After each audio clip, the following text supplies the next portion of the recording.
The Scarecrow wore a black hat tilted just the way Raymond Cross used to wear his, and when Hannah York first spotted it from her kitchen window that morning in early September of 1882, her hands went so cold, she dropped the basin of wash water straight onto her feet. She stood there in her sodden boots, staring out at the thing she had built in the cornfield behind her small homestead, 3 miles outside Lusk, Wyoming. The Scarecrow's arms were stretched wide on the crossbeam, its torso stuffed with straw and dressed in clothes she had sewn to match the ones burned into her memory. She had painted a face on the burlap sack head, given it Raymond's sharp nose and cruel mouth, and every morning for the past 2 weeks she had gone out there and told that effigy exactly what she thought of the man who had destroyed her life, and then vanished into the territories before anyone could bring him to justice. The knock at her door came so sudden and sharp that she jumped, her heart hammering against her ribs. Through the window she could see a tall figure on horseback, a man she did not recognize, and her first instinct was to reach for the rifle above the mantel. But then she saw he was leading a pack horse loaded with supplies, and his posture suggested he was simply passing through, perhaps looking for water or directions. She opened the door a crack, keeping herself mostly hidden behind it. The man who looked down at her from his saddle had eyes the color of creek water in summer, gray-green and clear, and a face weathered by sun and wind but not unkind.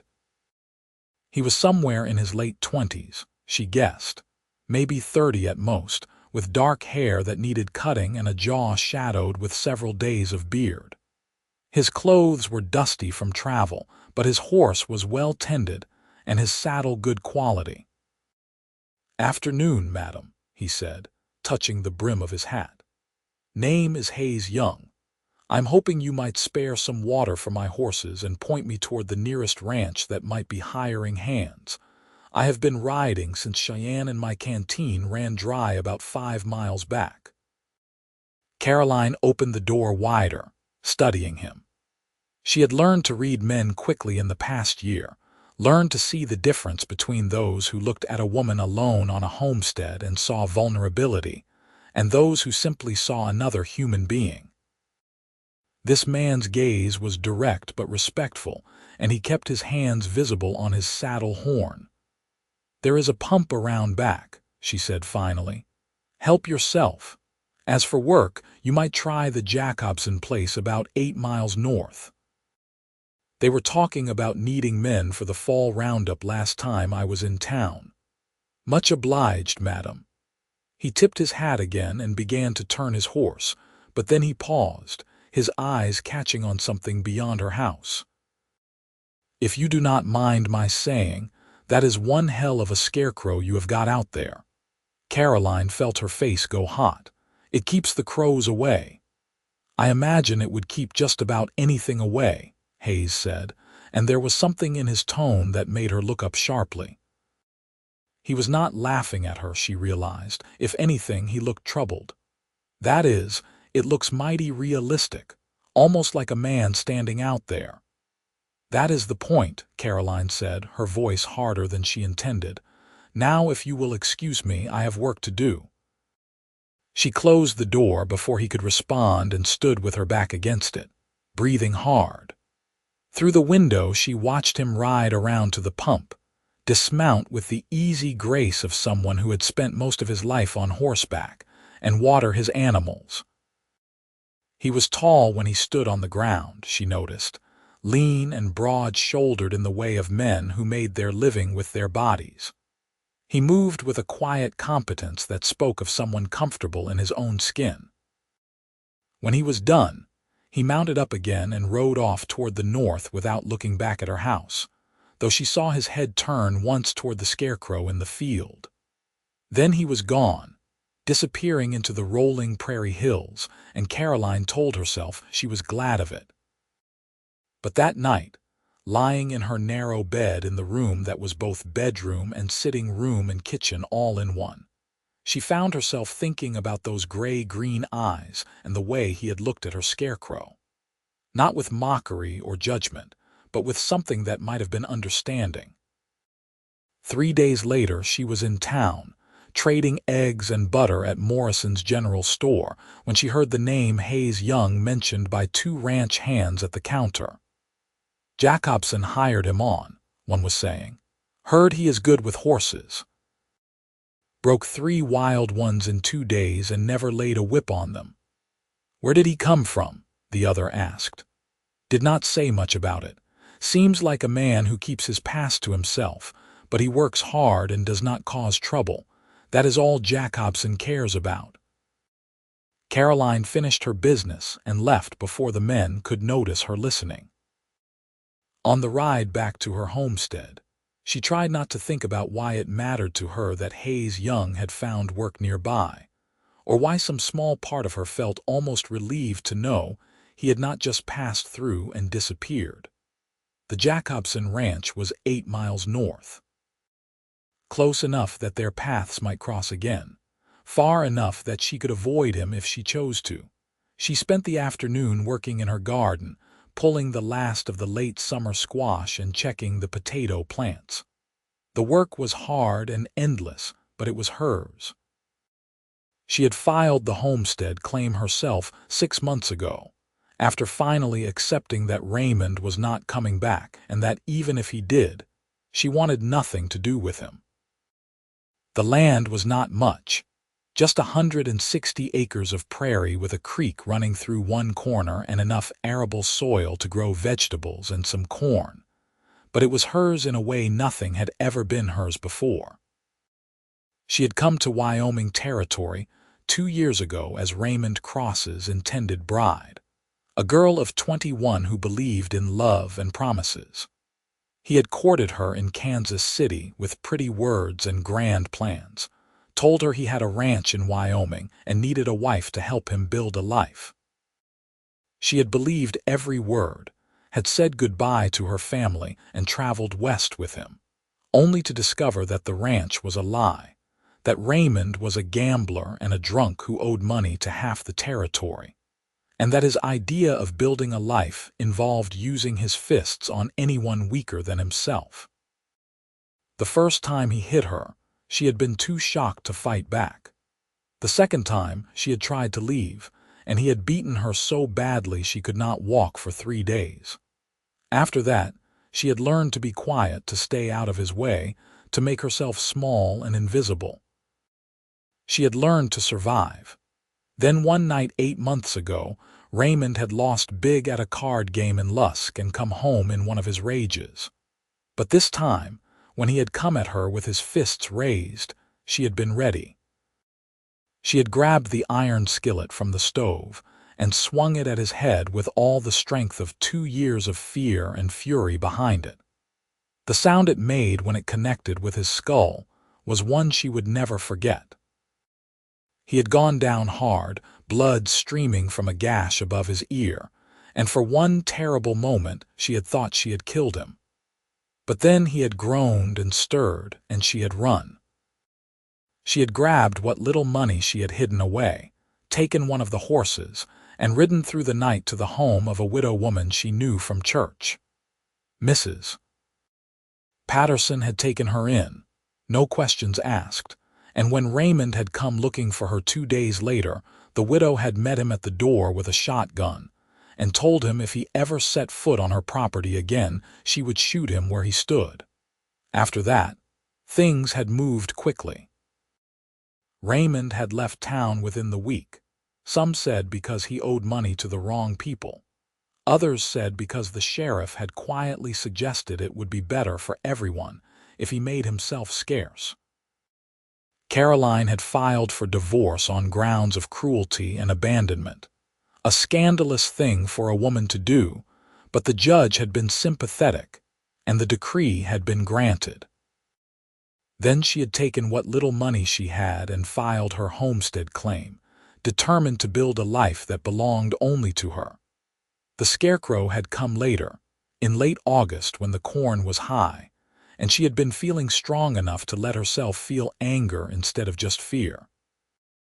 She had built it methodically, carefully, making it look as much like Raymond as she could from memory. And every morning she had gone out to it and said all the things she had never been able to say to his face, had cursed him and cried at him, and finally, slowly, begun to feel something like peace. She was standing in front of it now, the afternoon sun hot on her shoulders, when she heard the sound of hoofbeats approaching from the north. She turned, shading her eyes with her hand, and felt her stomach do an odd little flip when she recognized the rider. Hayes Young reined in his horse about 20 feet away and sat there for a moment, not dismounting, just looking at her. Then he said, "Mrs. Jacobson asked me to ride out and see if you might have eggs to spare. She is planning to bake for the church social on Sunday and came up short." "It is Miss Taylor," Caroline said automatically. She had taken back her maiden name when the divorce was finalized. "And yes, I have eggs." She started toward the house, acutely aware that he was following her, leading his horse.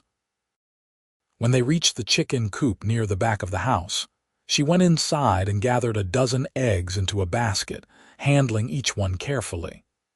When she emerged, Hayes was standing with his horse's reins looped over his arm, looking out at the Scarecrow again. "That is him, is it not?"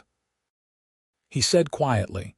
"The man who hurt you." Caroline nearly dropped the basket. "I do not know what you mean." "Yes, you do." He turned to look at her, and his eyes were gentle but direct. "I have seen that look before, Miss Taylor. I have seen what it looks like when someone is trying to fight back against something that already happened. My sister made one too after her husband died. Not exactly the same, but similar. A way of having control over something that once controlled you."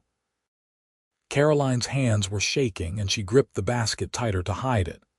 "Your sister's husband died. That sounds like grief, not anger." "He died because he beat her one too many times and she finally shot him," Hayes said, his voice still quiet, still gentle. "The sheriff ruled it self-defense, but she carried the weight of it anyway. She needed something to be angry at, something to push against. So she made a figure out of old clothes and hung it in the barn, and some nights I would hear her out there, screaming at it. It helped her, I think. Helped her find her way back to herself." Caroline felt tears prickling at the corners of her eyes and blinked them back fiercely. "I do not need help finding my way back to myself. I did not say you did." Hayes took the basket from her hands and tied it carefully to his saddle. "I only meant that I understand, and that sometimes it helps to know somebody else understands."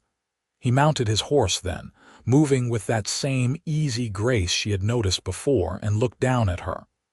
"How much do I owe you for the eggs?" "2 bits." He counted out the coins and handed them to her, his fingers warm and calloused when they brushed against her palm. "Mrs. Jacobson said to ask if you will be at the church social Sunday. She said she has not seen you at church in a few weeks and she worries. I have been busy with the harvest." "I am sure you have." He gathered his reins, preparing to leave, then paused. "For what it is worth, Miss Taylor, I think you are doing fine. Your garden looks good, your chickens are healthy, and your house is solid. That is more than a lot of folks manage on their own." He rode off before she could respond, and Caroline stood there with the coins warm in her hand, feeling something shift in her chest. It was not much, what he had said, but it was more than anyone else had offered. Most people in Lusk either pitied her or judged her, but Hayes Young had simply seen her and recognized what she was doing. She went inside and put the coins in the tin where she kept her money, then stood at the window looking out at the Scarecrow. In the slanting afternoon light, it looked less like Raymond and more like what it really was. A collection of old clothes stuffed with straw, harmless and silent. That night she dreamed about Hayes Young's sister, a woman she had never met, standing in a barn and screaming at a figure made of cloth and rage. When she woke, the first light of dawn was filtering through her window, and she felt more rested than she had in weeks. Sunday came bright and clear, one of those perfect early autumn days when the sky was so blue it almost hurt to look at it. Caroline dressed in her best calico dress, the one she had made herself from fabric she bought with egg money, and hitched her horse to the small wagon she used for hauling supplies. The church was 5 miles away, on the edge of Lusk proper, a simple white clapboard building with a bell tower and a cemetery behind it. She was early, as always.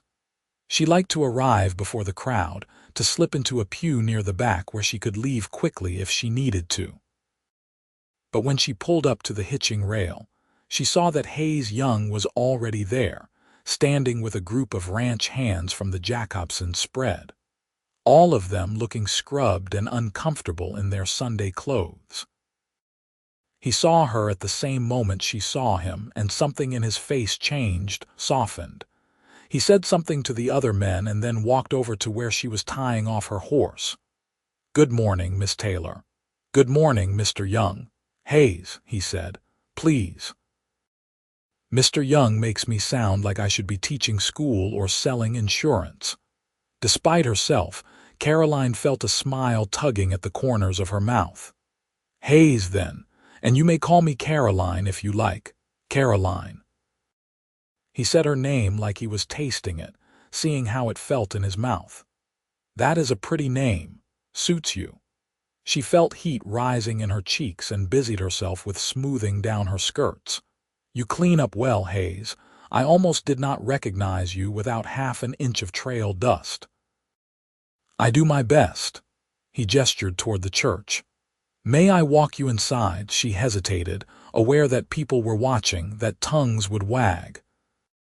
But then she thought about the way he had understood about the Scarecrow, the way he had looked at her like she was capable and strong instead of broken, and she found herself nodding. All right. They walked together up the steps and into the dim coolness of the church. Caroline expected him to sit with the other ranch hands, but instead he followed her to her pew near the back and settled in beside her, his shoulder a warm presence near hers.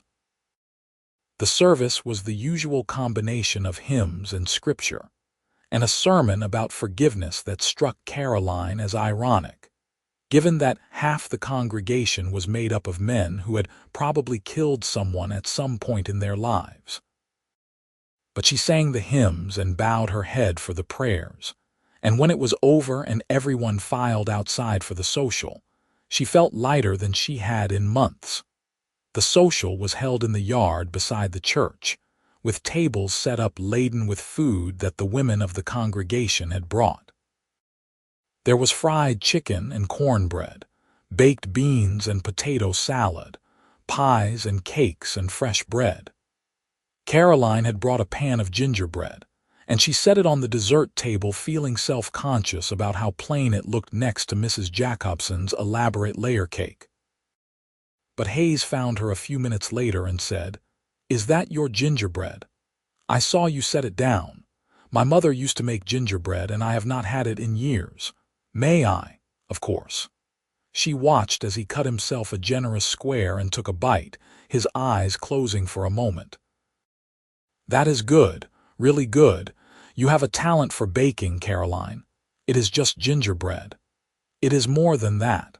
He finished the piece and wiped his hands on a handkerchief.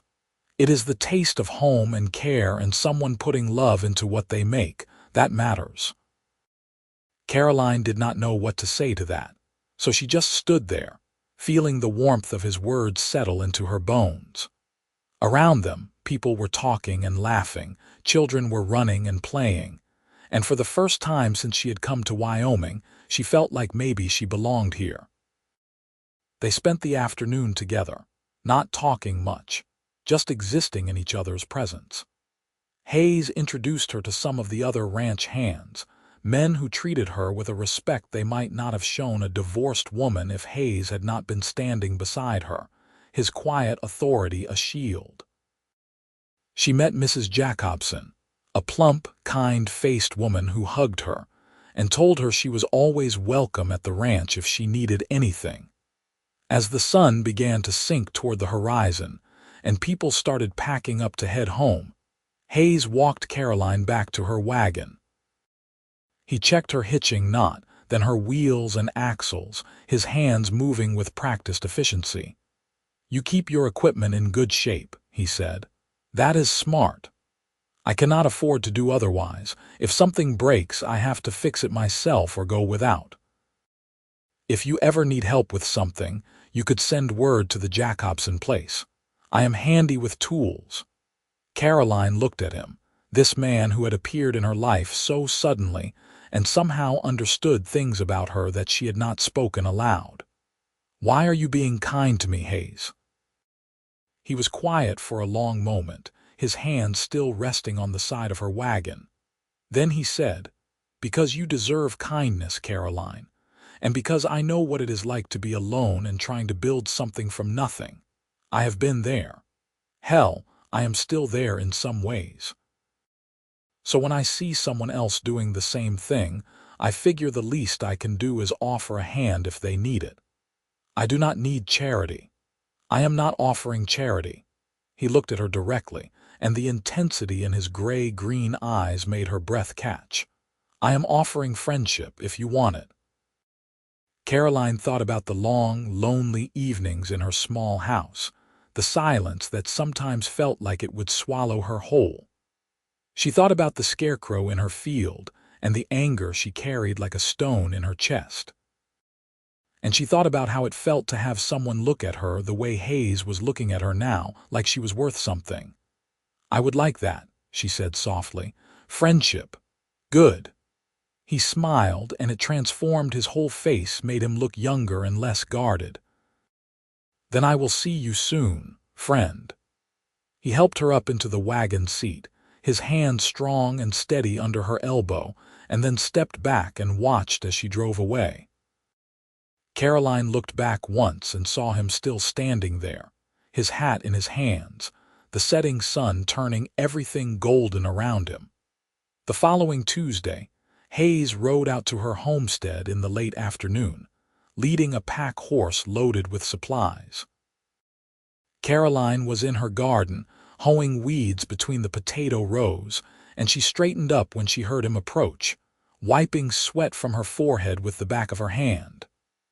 "I brought you something," he called out as he dismounted.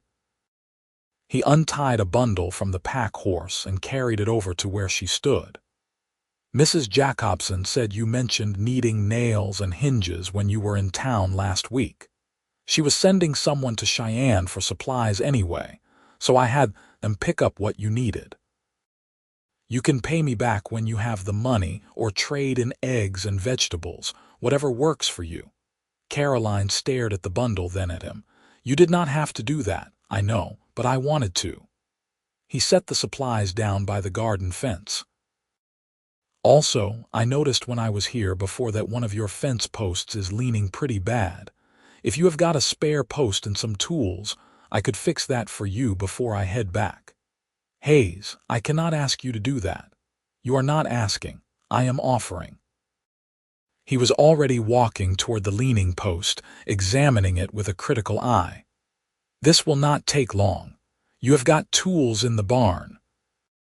She did, and before she could protest further, he was striding toward the small barn she had built with her own hands, returning a moment later with a post-hole digger and a mallet.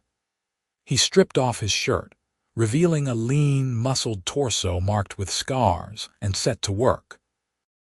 Caroline stood there for a moment, torn between pride and practicality.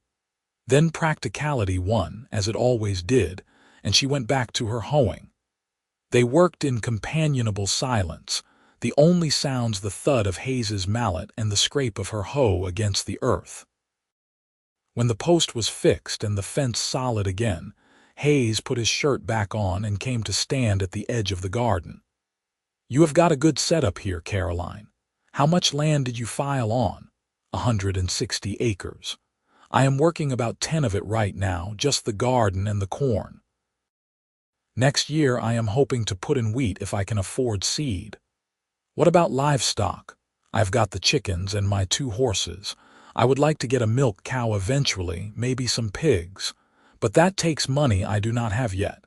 Hayes nodded thoughtfully. There is a farmer about 15 miles east who is selling off some of his stock because he is moving to Oregon. I could put in a word for you, see if he would take payment in installments. A milk cow would give you something to sell in town beyond eggs, and the extra income would help. "Why are you doing this?" Caroline asked, leaning on her hoe. "You barely know me." Hayes was quiet for a long moment, his gaze drifting out toward the Scarecrow in the cornfield. Then he said, "I told you about my sister. What I did not tell you is that after she shot her husband, I was the one who helped her bury him. I was 17 years old, and I helped my sister dig a grave in the middle of the night and put a man in it. Then we told everyone he had run off, and she lived with that lie for 3 years before the guilt ate her alive, and she confessed to the sheriff." Caroline felt her heart clench. What happened to her? The sheriff was a good man. He listened to her story, looked at the scars on her arms and face, and ruled it self-defense like I said. But by then the damage was done. My sister never forgave herself, never believed she deserved to be free of what she had endured. She died 2 years later, and the doctors said it was pneumonia, but I have always believed she just gave up. She just stopped fighting. He turned to look at Caroline then, and his eyes were fierce. "When I saw your Scarecrow, I thought about my sister. About how she needed something to fight against, something to help her process all that rage and fear. And I thought about how she did not have anyone who really understood what she was going through, anyone who could tell her that what she was feeling was normal and that she would survive it. So when I look at you, Caroline, I see someone who is fighting to survive, and I figure if I can help make that fight a little easier, maybe I am doing something my sister would have wanted. Maybe I am making up for the ways I failed her." Caroline felt tears streaming down her face before she even realized she was crying. "You did not fail her, Hayes. Maybe not, but I was not enough to save her, and I have to live with that." He took a step closer, his voice gentle. "I am not trying to save you, Caroline. You do not need saving. You are doing that yourself. I just want to make sure you know you do not have to do it alone." She dropped the hoe and covered her face with her hands, her shoulders shaking with sobs she had been holding back for months. And then Hayes was there, pulling her into his arms, holding her while she cried out all the fear and anger and loneliness she had been carrying. He did not say anything, did not try to shush her or tell her it would be all right. He just held her, solid and warm, and let her break apart in the safety of his embrace. When the tears finally subsided, Caroline pulled back, wiping at her face with her hands. "I am sorry. I did not mean to fall apart on you. Do not apologize. You needed that." He brushed a strand of hair back from her face, his touch feather light. "We all need that sometimes." She looked up at him, at the kindness in his eyes and the strength in his jaw, and felt something shift inside her. It was too soon, she told herself. Too soon to feel anything beyond gratitude. Too soon to let herself hope for something more. But the feeling was there anyway, warm and insistent in her chest. Hayes seemed to sense the change in her, the way the air between them had suddenly become charged with possibility. He took a careful step back, putting distance between them. "I should go. It will be dark soon, and Mrs. Jacobson will wonder where I got to." "Thank you," Caroline said, "for the supplies and the fence and for understanding. Anytime." He mounted his horse, gathered the reins, then looked down at her. "I mean that, Caroline. Anytime you need anything, you send word. I will come." She believed him. More than that, she trusted him, and that was something she had not expected to feel about anyone for a long, long time. Over the next few weeks, Hayes became a regular presence at Caroline's homestead. He would ride out after his work at the Jacobson ranch was done, sometimes bringing supplies, sometimes just bringing himself. He helped her repair the roof of her barn where it was starting to leak, taught her how to shoe her horses so she would not have to pay the blacksmith in town, and showed her a better way to preserve vegetables for the winter. But more than the practical help, he gave her something she had not realized she was hungry for: companionship. They would sit on her porch in the evenings, watching the sun set over the prairie, and talk about everything and nothing.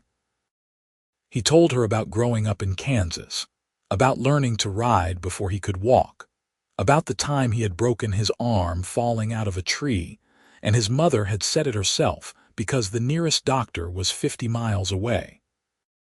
She told him about her childhood in Missouri, about her father who had died when she was 12, and her mother who had remarried a man who did not want the burden of another man's children, about coming west with Raymond, because she had believed his promises and had nowhere else to go. They did not talk about Raymond directly, but his presence was there between them anyway, in the scarecrow that still stood in Caroline's cornfield, in the way she sometimes flinched when Hayes moved too quickly, in the shadows that crossed her face when she thought he was not looking. One evening in late September, as they sat on the porch watching the stars come out, Hayes said, "You know you do not have to keep that thing out there, do not you?" Caroline did not have to ask what he meant. "I know. But you are not ready to take it down yet." "No, not yet." Hayes nodded, accepting this. "When you are ready, I will help you, but only when you are ready." Caroline looked at him, at the profile of his face in the starlight, and felt her heart swell with an emotion she was not quite ready to name. "How did you get to be so wise, Hayes young?" He laughed, a low, warm sound that rolled through the night air. "I am not wise, Caroline. I am just someone who has made enough mistakes to know that healing cannot be rushed. It happens in its own time, and all we can do is be patient with ourselves and each other." They sat in comfortable silence after that, the night sounds of the prairie rising up around them. Somewhere in the distance, a coyote howled, and Caroline's chickens rustled in their coop, settling in for the night. The moon rose, fat and orange on the horizon, and Caroline thought about how different her life looked now than it had just a month ago. How the loneliness that had once felt insurmountable now felt manageable, softened by the presence of this man beside her. October came in cool and crisp, the mornings sharp with the promise of winter. Caroline harvested the last of her corn and squash, preserving what she could and selling the rest in town. With the money she made, plus the income from her eggs and the vegetables Hayes had helped her grow, she had enough to buy the milk cow Hayes had told her about. The farmer was happy to take payment in installments, and Hayes helped her drive the cow back to her homestead, walking beside her the whole 8 miles while the cow plodded along on a rope lead. "What are you going to name her?" Hayes asked as they settled the cow into a corner of Caroline's barn that they had fenced off for the purpose. "I had not thought about it." Caroline studied the cow, a placid brown and white creature with gentle eyes. "Maybe Bessie. That is a good cow name, is it not?" "Bessie it is." Hayes patted the cow's flank. "She is a good animal, Caroline. She will serve you well." That night, as they sat on the porch eating the stew Caroline had made, Hayes said, "I have been thinking about something." "What is that?" "Winter is coming, and winters here are hard. Your house is solid, but it is small, and you are going to need a lot of firewood to keep warm. I was thinking maybe I could help you put up a proper woodshed, something to keep your fuel dry and close to hand." "Hayes, you have already done so much. I know, but I want to do this." He set down his bowl and looked at her directly. "Caroline, I need you to understand something. I am not helping you because I think you owe me anything, or because I expect anything in return. I am helping you because I care about what happens to you. Because somewhere along the way you have become important to me." Caroline felt her breath catch in her throat. "Hayes, you do not have to say anything," he said quickly. "I know it is too soon. I know you have been through hell, and the last thing you need is some cowboy complicating your life. But I needed you to know how I feel, so there is no confusion about why I am here or what I want." "And what did you want?" He was quiet for a long moment, his gaze steady on hers. "I want to keep coming here if you will have me. I want to help you build this life you are creating. And someday, if you are ever ready, I want to see if maybe we could build something together. But only if that is what you want too. Only when you are ready." Caroline felt tears pricking at her eyes again, but these were different tears than the ones she had shed before. These were tears of hope, of possibility, of the slow dawning realization that maybe, just maybe, she was allowed to want something good for herself. "I do not know if I am ready," she said honestly. "I do not know if I will ever be the kind of woman who can trust easily or love without fear. Raymond took things from me that I do not know if I will ever get back." "I am not asking you to be anyone other than who you are right now," Hayes said. "And I am willing to wait as long as it takes for you to figure out what you want. Even if what you want is for me to leave and never come back. I will respect that too." Caroline looked at him, at the honesty in his face and the patience in his eyes, and felt something loosen in her chest. "I do not want you to leave," she said softly. "I want you to stay, not just tonight but for as long as you are willing to keep coming back. Because you have become important to me too, Hayes, and that scares me more than anything else, but it also feels like maybe the first really brave thing I have done since I left Raymond." Hayes smiled, and it was like the sun coming out from behind clouds. "Then I will keep coming back, Caroline. For as long as you want me." They built the woodshed together over the next 2 weeks, working side by side in the clear October sunshine. Hayes taught Caroline how to measure and cut lumber, how to sink posts so they would not shift in the spring thaw, how to shingle a roof so it would shed water. She was a quick learner, her hands becoming more confident with the tools, her shoulders growing stronger from the work. On the day they finished, they stood back and surveyed their handiwork with satisfaction. The woodshed was not fancy, but it was solid and functional, with enough space to store the winter's fuel and then some. "We make a good team," Hayes said, and there was something in his voice that made Caroline look at him sharply. "We do," she agreed. He turned to face her, and the look in his eyes was so intense it made her heart race. "Caroline, I know I said I would wait, and I meant it. But I have to tell you, being near you and not being able to touch you the way I want to is about the hardest thing I have ever done." Caroline felt heat flooding through her body, a sensation she had thought Raymond had killed in her forever. "How do you want to touch me?" Hayes took a step closer, close enough that she could feel the warmth radiating from his body.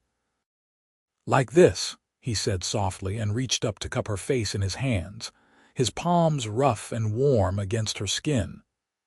"And like this," he continued, brushing his thumbs across her cheekbones, tracing the line of her jaw.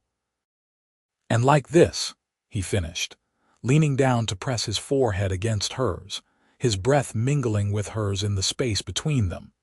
Caroline's eyes fluttered closed, and she let herself lean into his touch, marveling at how different it felt from anything she had experienced before. Raymond's hands had always been hard, demanding, taking, but Hayes's hands were gentle, asking, offering. There was no demand in his touch, only a question, and she realized with a start that she wanted to answer it. "Hayes," she whispered. "Yes, kiss me." For a moment he did not move, and she thought maybe she had been too forward, too eager. But then his hand slid from her face to the back of her neck, his fingers tangling in her hair, and he was kissing her with a tenderness that made her knees weak. His lips were soft and warm, moving against hers with a careful passion that spoke of restraint and desire held carefully in check. He kissed her like she was precious, like she was something to be cherished and protected, and Caroline felt something inside her that had been frozen for so long begin to thaw. When they finally broke apart, both breathing hard, Hayes rested his forehead against hers again and said, "I've been wanting to do that since the first time I saw you standing in your doorway looking fierce and scared and beautiful all at once. I was not beautiful. I was a mess. You were beautiful to me." He pulled back enough to look into her eyes. "You still are. You always will be." Caroline felt tears sliding down her cheeks, but she was smiling through them. "I do not know how to do this, Hayes. I do not know how to be with someone without being afraid." "Then we will figure it out together." He kissed her forehead, then each of her cheeks where the tears tracked down. "We will go slow as you need. And if you ever need to stop, if you ever need space, you just tell me. I will never push you for more than you are ready to give." They went inside then, not to do anything more than sit together by the fire and talk. Hayes's arm around Caroline's shoulders, and her head resting against his chest. She could hear his heart beating, steady and strong, and she found herself matching her breathing to its rhythm, letting the sound of it calm the anxious flutter in her own chest. "Tell me something about yourself that no one else knows," she said after a while. Hayes was quiet for a moment, thinking. Then he said, "I am afraid of thunder. Not lightning, just thunder. When I was a kid, there was a storm that came through and struck the barn while I was inside with my sister. The sound was so loud it felt like the world was ending, and I could not hear anything for 3 days afterward. Ever since then, whenever I hear thunder, I get this feeling in my chest like I cannot breathe. I never would have guessed that. You always seem so fearless. I am not fearless. I am just good at hiding it." He tightened his arm around her. "What about you? What is something no one knows?" Caroline thought about all the secrets she carried, all the shameful things she had never spoken aloud.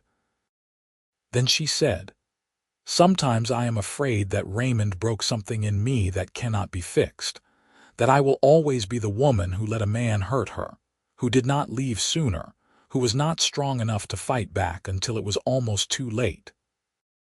I am afraid that no matter how much I heal, that will always be part of who I am."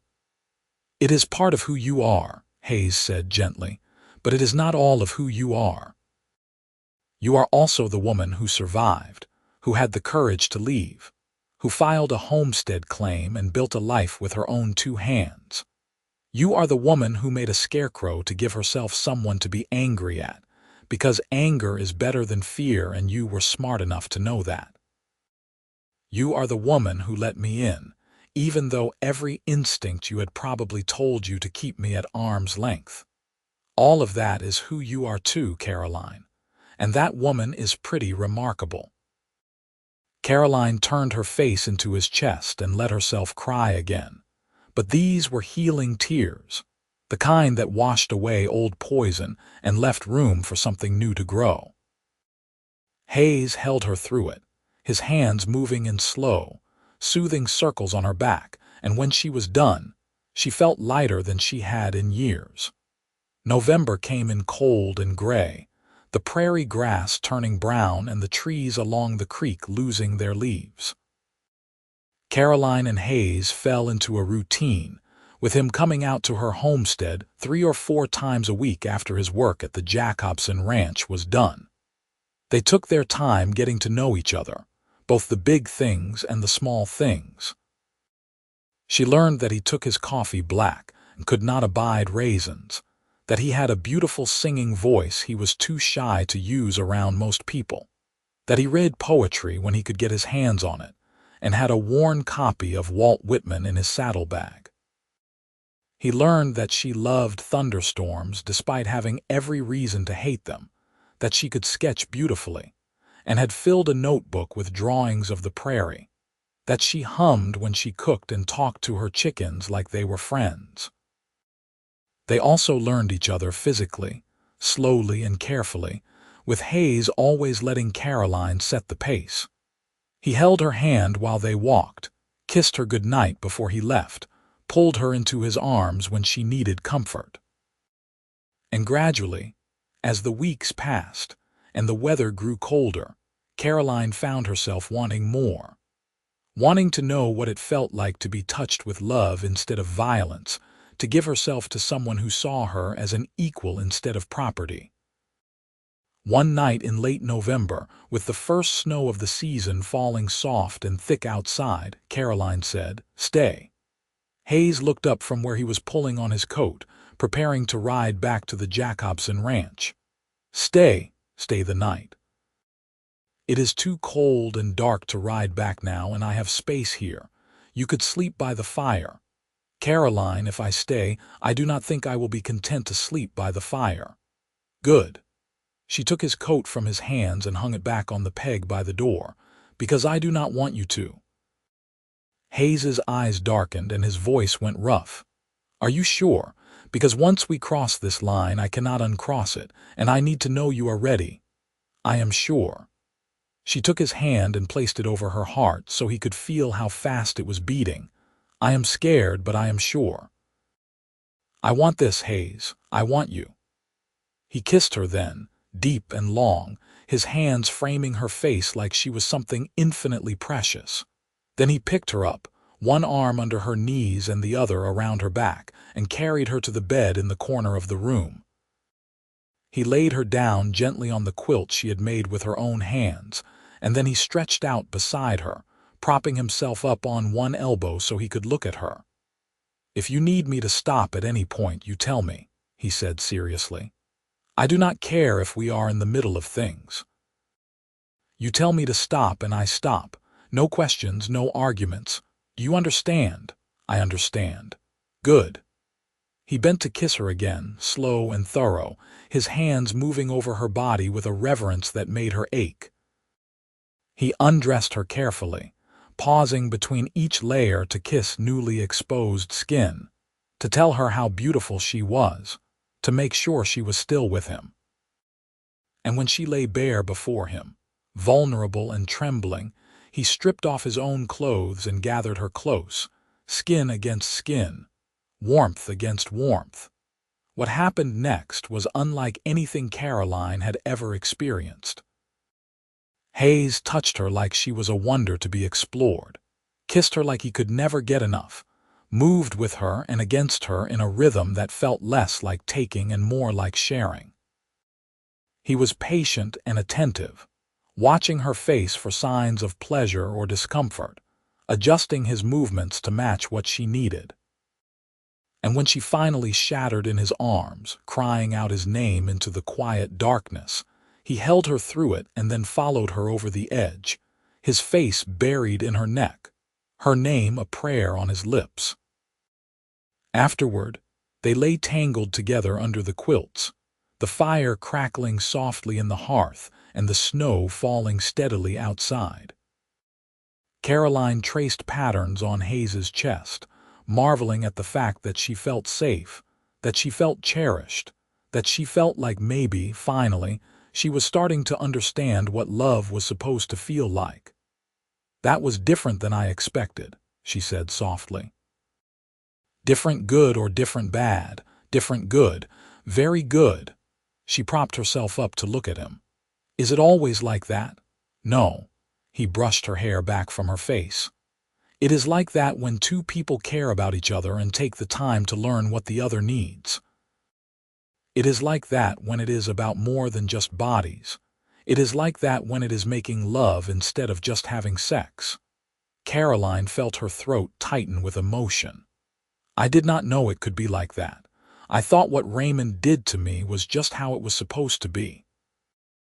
"What Raymond did to you was not about love or desire or connection. It was about power and control." Hayes's voice was fierce. "What we just did, that was about all three of us, you and me and what we are building together. And it will get even better as we learn each other more, as we figure out what we both like and need and want. But the most important thing is that you feel safe and respected and cherished. Always." Caroline kissed him then, pouring all the gratitude and wonder and dawning love she felt into the press of her lips against his. And when they finally fell asleep, wrapped in each other's arms, she dreamed not of Raymond and violence, but of Hayes and the life they might build together. December brought bitter cold and several heavy snowfalls that left Caroline's homestead buried under blankets of white.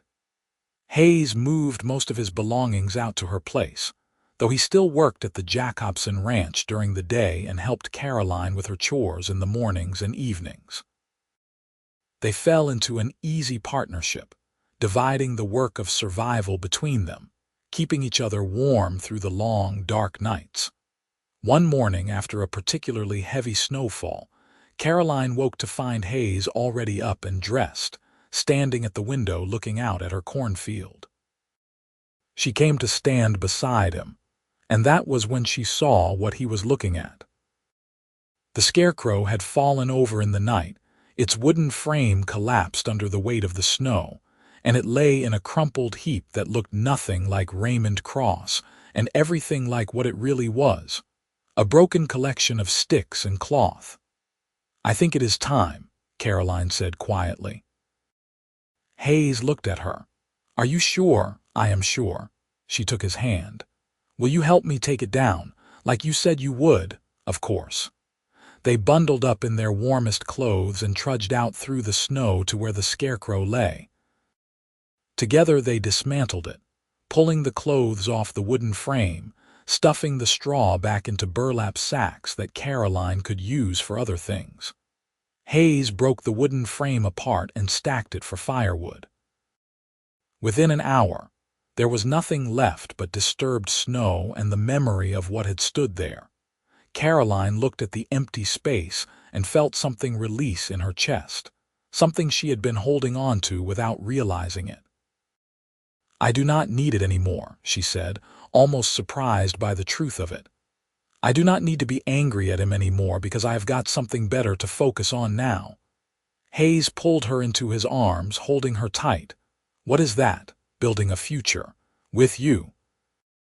She pulled back to look up at him.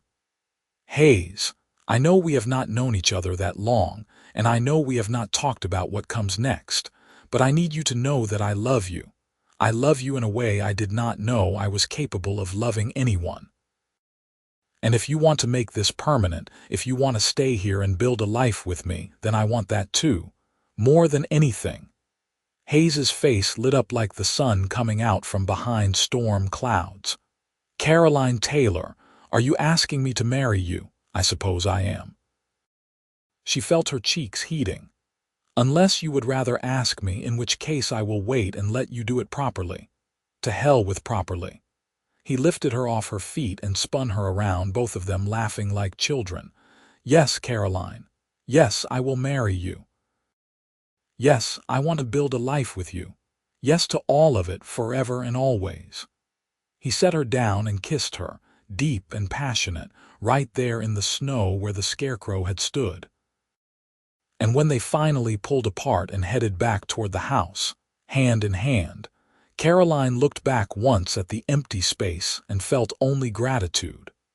Gratitude for the anger that had helped her survive, and gratitude that she no longer needed it. They were married in early January of 1883 in the same small church where they had first walked together back in September. It was a simple ceremony, attended by Mrs. Jacobson and her family, a few ranch hands from the Jacobson spread, and a handful of townspeople who had come to respect Caroline's determination and Hayes's steady kindness. Caroline wore a dress she had made from fabric Hayes had bought for her in Cheyenne, pale blue calico with white lace at the collar and cuffs.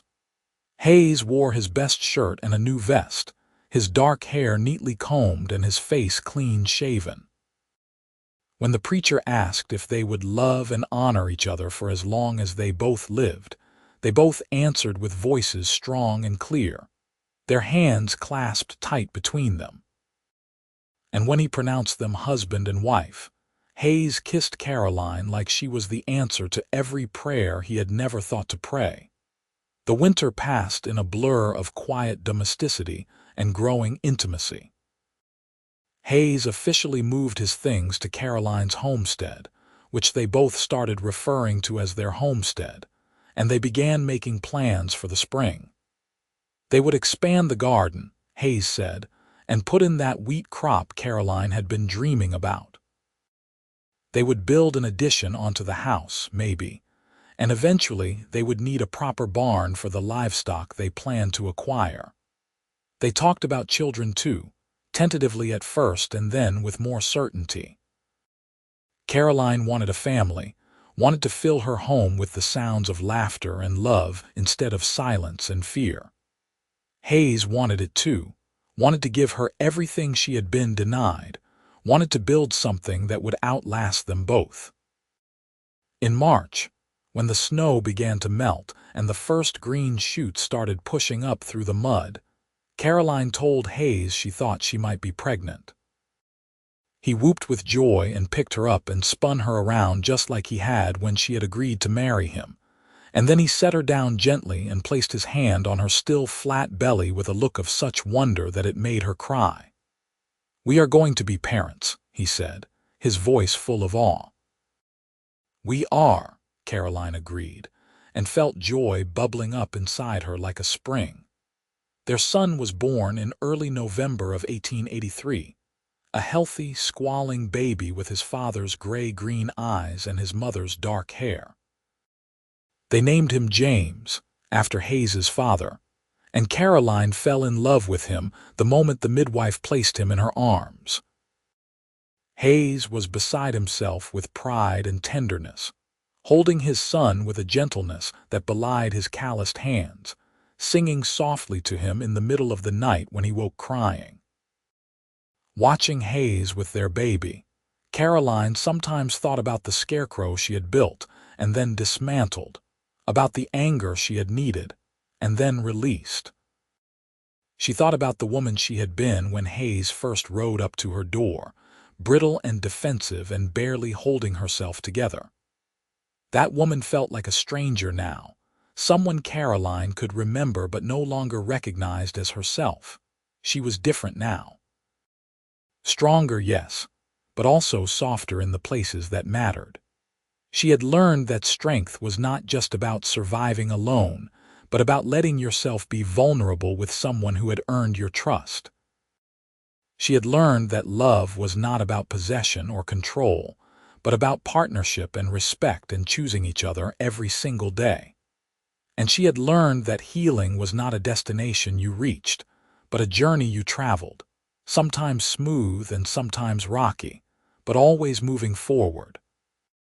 In the spring of 1884, they expanded the house just as they had planned, adding 2 more rooms to accommodate their growing family. Hayes hired on extra help from town, and Caroline directed the work while keeping James balanced on her hip, pointing out where she wanted the windows and how the roof should slope. When it was finished, they had a real home, solid and spacious, with enough room for the children they hoped to have and the life they were building. That summer, Caroline's mother came to visit, traveling all the way from Missouri with Caroline's younger brother. It was the first time they had seen each other since Caroline had left with Raymond 5 years earlier, and the reunion was tearful and joyful. Caroline's mother met Hayes and baby James, saw the homestead her daughter had built, and wept with pride at how strong and happy Caroline had become. "I am so sorry," her mother said one evening when they were sitting on the porch while Hayes played with James in the yard. "I am so sorry for what happened with Raymond, for not being there when you needed me, for not seeing what kind of man he was before it was too late." "You could not have known," Caroline said. "He fooled me too, and I was the one courting him, but it does not matter now. I survived it, and I came out the other side, and I found something better than I ever imagined I could have." Her mother took her hand and squeezed it. "You are strong, Caroline, stronger than I ever was. I am proud of you." Those words meant more to Caroline than she could say. They healed something in her that she had not even realized needed healing, some old wound from childhood that had been reopened by Raymond's abuse. She realized that she had been afraid her mother would judge her, would see her as weak or damaged, but instead her mother saw her for what she really was: a survivor, a fighter, a woman who had built a life worth living. The years that followed were good ones, full of the ordinary joys and struggles of farm life. In 1886, Caroline gave birth to their second child, a daughter they named Rose after Hayes's mother.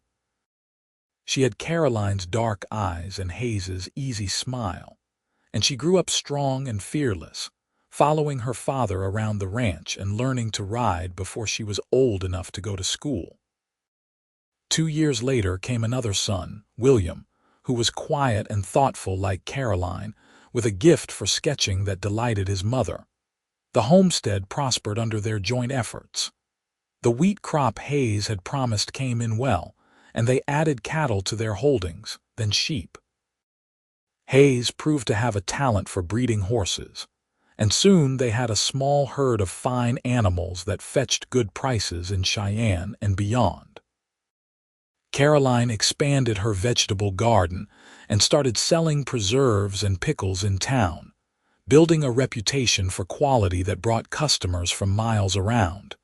They were not wealthy, but they were comfortable, and more importantly, they were happy. They had built something real and lasting, something that was theirs in a way that transcended mere ownership. They had built a family, a home, a life that honored the best parts of both of them while leaving room for growth and change. On their 10th wedding anniversary in January of 1893, Hayes took Caroline's hand and led her out to the spot where the Scarecrow had once stood. The cornfield was dormant now, covered in snow, but Caroline knew exactly where they were standing. "You ever think about it?" Hayes asked. "About that Scarecrow, about what it represented?" "Sometimes," Caroline admitted. "Not as much as I used to." "Why?" "Because I want you to know how proud I am of you." He turned to face her, his hands taking hers. "When I first saw that thing standing here, I saw a woman who was fighting to reclaim her own story, her own power. And over the years, I have watched you do exactly that. You have built a life that is entirely yours, Caroline. Not defined by what Raymond did to you, not limited by the fear and trauma you carried. You took all of that and you transformed it into something beautiful and strong and good, and I am honored that I got to be part of that journey." Caroline felt tears streaming down her face, but she was smiling. "I could not have done it without you, Hayes. You gave me a safe place to heal and the space to figure out who I was without someone telling me. You saw me at my worst and you loved me anyway. That is the greatest gift anyone has ever given me." "You gave me gifts too," Hayes said. "You gave me a family, a home, a purpose bigger than just surviving from one day to the next. You taught me that it is okay to be gentle. That strength is not about hiding your feelings but about being brave enough to show them. You made me a better man, Caroline, and I thank God every day that I rode up to your door that afternoon and saw you standing there." They held each other in the snow, two people who had found each other against all odds and built something that would outlast them both. Around them, the prairie stretched out in all directions, vast and empty and full of possibility. In the distance, they could hear their children playing in the barn, their laughter carrying on the cold air. And Caroline thought about how different her life looked now than it had 11 years ago when she had run from Raymond with nothing but fear and determination. She had come to Wyoming broken and alone, fleeing a man who had tried to destroy her, but she had not let him. She had built a Scarecrow to fight against, had found the anger that fueled her survival, and then had met a man who helped her transform that anger into something better. A man who had seen her not as a victim but as a survivor, who had given her the time and space to heal at her own pace, who had loved her with a patience and tenderness that had slowly, carefully, taught her how to love in return. The Scarecrow was gone now, dismantled and burned for firewood years ago. but its purpose had been served. It had given Caroline something to push against when she needed it, had been a physical representation of her refusal to be defined by what had been done to her. And then, when she no longer needed it, she had let it go. That, Caroline thought, was perhaps the truest measure of healing. Not that the past stopped mattering, but that it stopped controlling you. Not that you forgot what had happened, but that you learned to carry it as part of your story instead of the whole story. She would always be a woman who had survived abuse, who had fled into the night and built a life from nothing. But she was also a wife, a mother, a farmer, a friend. She was all of those things and more, and none of them canceled out the others. In the spring of 1894, Caroline's youngest child was born, another daughter they named Grace. She came into the world with a lusty cry and a shock of red hair that neither parent could account for, though Hayes's grandfather had been a redhead, and they figured it must have skipped a generation. Grace proved to be the wildest of their children, always climbing things she should not climb and getting into mischief that made Caroline laugh even as she scolded. By 1895, James was nearly 12 and already helping his father with the serious work of running the ranch. Rose was 9 and could ride like she had been born on horseback. William was 7 and spending his free time filling sketchbook after sketchbook with drawings of the prairie and the animals and his family. And Grace was a toddling, babbling whirlwind who kept everyone on their toes. The homestead had grown substantially over the years. They had acquired more land, either through additional homestead claims or by purchasing from neighbors who decided to move on. And now, they ran cattle and horses on nearly 500 acres. The house had been expanded again to accommodate their growing family, and Hayes had built a proper barn that was the envy of the county. They employed several ranch hands year-round, and during busy seasons like calving and branding and harvest, they hired on additional help from town. Caroline had also established herself as a businesswoman of some note. Her preserves and pickles were sold in stores as far away as Cheyenne, and she had started growing herbs that she dried and sold to doctors and pharmacists throughout the territory. She kept meticulous records of her business dealings and saved her profits carefully, always mindful of how precarious life could be and determined to have something set aside for emergencies. But more than the material success, what Caroline treasured most was the sense of belonging she had finally found. She had friends in town now, women who respected her and sought out her company.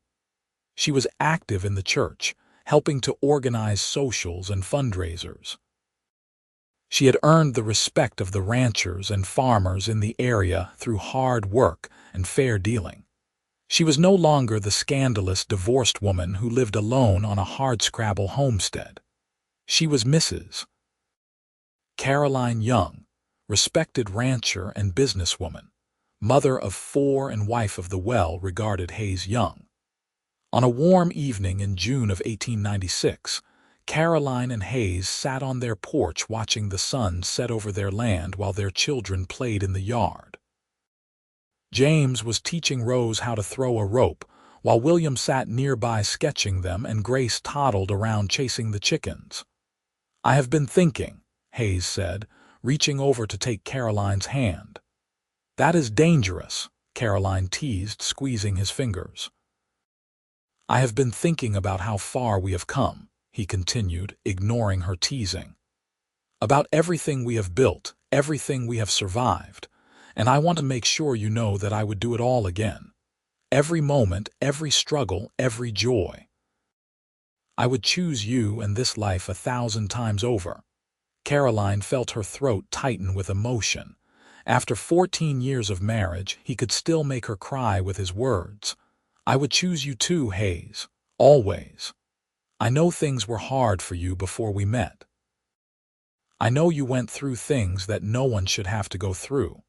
But I am grateful that you survived it, that you were strong enough to keep going until you found your way to this life. To me, I am grateful too." Caroline looked out at her children, at the home she had built, at the land that had given her a fresh start. "I used to think that what happened with Raymond was the defining moment of my life, that I would always be the woman who was hurt, who was broken. But I was wrong. The defining moment was not when Raymond hurt me. It was when I decided to fight back, when I decided that I deserved better. And it was when I met you and learned what real love looks like." Hayes lifted her hand to his lips and kissed her knuckles. "You taught me about real love too, Caroline.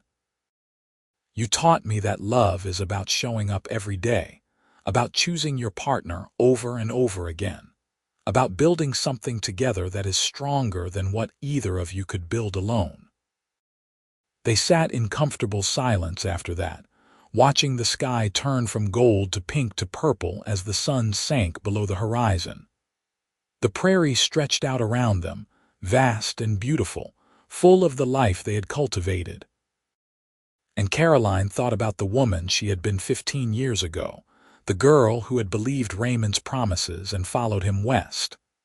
That girl had been naive and hopeful, full of dreams that had been crushed almost as soon as she arrived in Wyoming. But from those crushed dreams, she had built new ones, better ones. Dreams that were based on her own strength and determination, dreams that were shared with a man who respected her and cherished her and partnered with her in every sense of the word. She had taken the worst thing that had ever happened to her and transformed it, not by forgetting or pretending it had not happened, but by refusing to let it be the end of her story. The Scarecrow had been part of that transformation.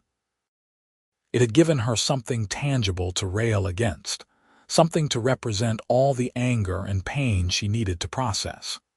And then, when its purpose was served, she had let it go and moved forward into the life she was building. Now, sitting on this porch with her husband's hand in hers and her children's laughter filling the air, Caroline understood that healing was not about erasing the past. It was about integrating it, learning from it, and then moving beyond it. She would always carry the scars of what Raymond had done to her, but those scars no longer defined her. They were simply part of the map of her life, markers of where she had been and how far she had traveled. As the years continued to pass, the young family became one of the most respected in the county. Hayes served on the local school board and helped organize a volunteer fire brigade for Lusk. Caroline was elected president of the Ladies' Aid Society and used her position to advocate for women's property rights and education. Their children grew up strong and capable, shaped by parents who modeled what a loving, respectful partnership looked like. James grew into a fine young man, serious and hardworking like his father, with a gift for understanding animals that served him well on the ranch. At 19, he married the daughter of a neighboring rancher, a sweet-natured girl named Elizabeth who fit seamlessly into the young family. They built a house on the far corner of the ranch property and began raising their own family, giving Caroline and Hayes their first grandchildren. Rose became a teacher, returning from normal school in Cheyenne with a certificate and a passion for education. She taught in the Lusk schoolhouse for several years before marrying a lawyer from town. They had 3 children, and Rose continued teaching part-time, determined to give other girls the kind of education that had opened up the world for her. William's artistic talents only grew as he aged, and at 16 he left Wyoming to study art in Chicago. He wrote home regularly, filling his letters with descriptions of the city and the things he was learning. His work began to sell, and eventually he made a name for himself painting scenes of the American West. He never married, but he returned to Wyoming often, bringing his sketchbooks and his stories and his enduring love for the land that had shaped him. Grace, the youngest, proved to have her mother's head for business. She took over Caroline's preserves and herb business when she was barely out of her teens, expanding it and modernizing it, and eventually shipping products all over the country. She married a banker from Cheyenne and divided her time between town and the ranch, always bringing her husband and children back to the land where she had grown up. Through it all, Caroline and Hayes remained each other's center. They weathered droughts and hard winters, celebrated births and mourned deaths, watched their children grow and their grandchildren arrive. They grew older together, their hair turning gray and their bodies moving more slowly, but their love remained as strong as it had been that first night when Caroline had asked Hayes to stay. In the spring of 1912, on their 29th wedding anniversary, Hayes was thrown from a spooked horse and landed hard enough to break several ribs and puncture a lung. Caroline nursed him through the crisis, sitting by his bedside day and night, holding his hand and willing him to live. He pulled through, but the injury left him weakened, and he never quite regained his full strength. From then on, Caroline watched him more carefully, noting the way he tired more easily and needed more rest. She knew, with the kind of knowing that comes from spending 30 years with someone, that their time together was growing shorter. The thought filled her with a grief so profound, it sometimes took her breath away, but she did not waste time mourning what had not yet been lost. Instead, she cherished every moment they had, every conversation, every touch, every ordinary day that they shared. Hayes died in his sleep in November of 1915, 3 months after his 66th birthday. Caroline woke to find him beside her, his face peaceful, his hand still clasped in hers. She did not cry right away. She just sat there, holding his hand and memorizing his face, thanking him silently for every year, every day, every moment he had given her. The funeral was attended by what seemed like half the county. People came from miles around to pay their respects to a man who had been known for his kindness, his integrity, and his unwavering devotion to his wife and family. Caroline stood straight and dry-eyed through the service, surrounded by her children and grandchildren, drawing strength from the life they had built together. It was only later, after everyone had gone home and she was alone in the house that felt too big and too empty without Hayes in it, that she finally let herself weep. She cried for the loss of her partner, her best friend, the man who had taught her what love was supposed to look like. She cried for all the years they would not have, for the grandchildren he would not see grow up, for the loneliness that stretched out before her. But even in her grief, she felt gratitude. Gratitude for the life they had built, for the love they had shared, for the healing he had made possible. He had found her when she was broken and had helped her put herself back together. He had loved her when she thought she was unlovable and had shown her that she deserved tenderness and respect. He had given her a family, a home, a life worth living. In the days and weeks after Hayes's death, Caroline found comfort in the routines they had established together. She still rose early to milk the cow and feed the chickens. She still worked in the garden and managed the ranch with the help of James and the hired hands. She still made her preserves and dried her herbs and kept her meticulous business records. The work was harder without Hayes beside her, but it was also a connection to him, a way of honoring the life they had built. One morning, in early spring of 1916, Caroline walked out to the spot where the Scarecrow had once stood. She had not been there in years, had not needed to return to that particular piece of ground. But on this morning, with the prairie coming back to life around her, and the memory of Hayes so strong she could almost feel his presence beside her, she felt called to visit it one more time. She stood in the spot and looked out over the land they had worked together. In the distance, she could see James and his sons working with the cattle. Closer to the house, She could see the garden she had just finished planting, already showing the first green shoots of new growth. And everywhere she looked, she saw evidence of the life she and Hayes had created. The Scarecrow was long gone, burned to ash decades ago. Raymond Cross was gone too, dead from drink in some far-off town, or so she had heard years ago. That part of her life felt like it belonged to someone else, like a story she had read rather than something she had lived. But the woman she had become, the woman who had built this life and raised this family and survived the loss of her beloved husband, that woman was real and present, and still had work to do.